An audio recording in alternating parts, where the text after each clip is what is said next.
Hello everyone, this is Janet Bloom, and in this lecture video I'd like to show you how to customize your letterhead template.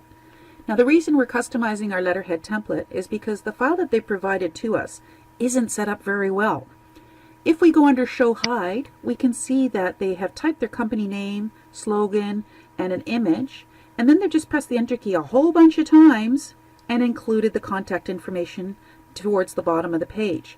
The problem with setting it up this way is if we then go to type in some text, and I'm just going to use a handy dandy formula, which you don't have to know, just to get some text on the page. You can see if you go to type some text, wherever it lands, those enters will still be in place, and then the contact information ends up in an undesirable location. So it's not the greatest way to set up a template because we want this information to always be at the bottom of page 1, regardless of how long the letter is. The other problem with this template is, look at the spacing. Look at the font. The spacing is not enough spacing in between paragraphs, and the font is too small. So those are all things we're going to fix in our template. So I'm going to click the Undo button to get rid of my text, and I'm going to click it again to get rid of that handy dandy formula. And I'm going to turn off Show Hide for now, and let's go ahead and customize our template. So we're going to start by selecting the company name, slogan, and image, and selecting Cut. I like to use Control X, but of course there are different ways. We're going to go under our header with Insert, Header, Edit Header. And the first thing we need to do is check the Different First Page checkbox to tell Word that what I'm about to paste here is going to be different on this page than it is for our other pages. Because if we ever do a multi-page document and we want to use this template, we don't want this information to appear on the second page. I'm going to paste with Control V, and then I'm going to close my header and footer. Next, I'll go down to the contact information and select it all. Choose Cut, click on Insert, Footer, choose Edit Footer, and you can see that check mark still appears under Different First Page, and I'm going to choose Paste.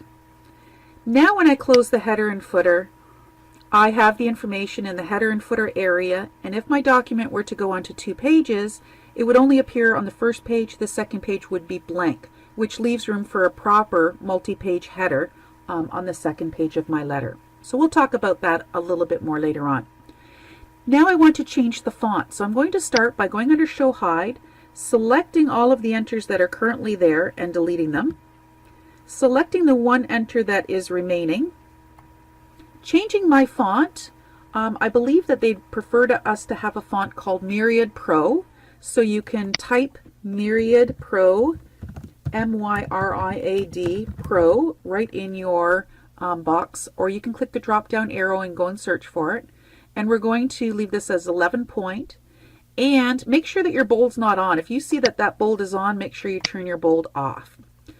Once we have that Myriad Pro 11 point, we also want to change our paragraph spacing. So we'll click the Paragraph Dialog Box Launcher, so that's that little drop down arrow in the lower corner of the paragraph group.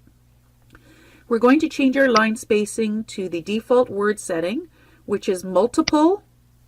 Select the 3 and type in 1.08. Does everybody remember that from theory questions last term? So our line spacing isn't single, it's at 1.08, which is just a little bit more white space than single spacing in between the lines. We'll change the after measurement from 0 to 8 points, and that will give us the extra enter space after we press the Enter key. We'll click on OK, and now that is set for our entire document.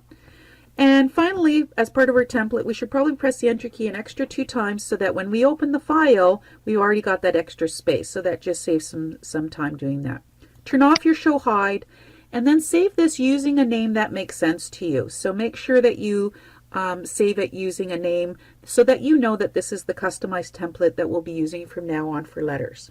Then when you open up the template and you want to use it for a letter, it's all set to go. So of course you type the letter in the proper letter format, use the letter sample in Appendix D as your guide.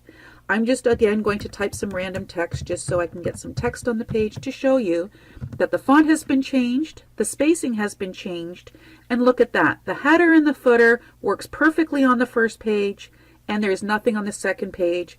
And that will leave room for us to go into the header area of the second page and type our standard 3 lines, who it's to, the page number with the code, as well as the date. So that's how we're going to customize our letter template so that we can use this for the letter for today's task as well as in future tasks.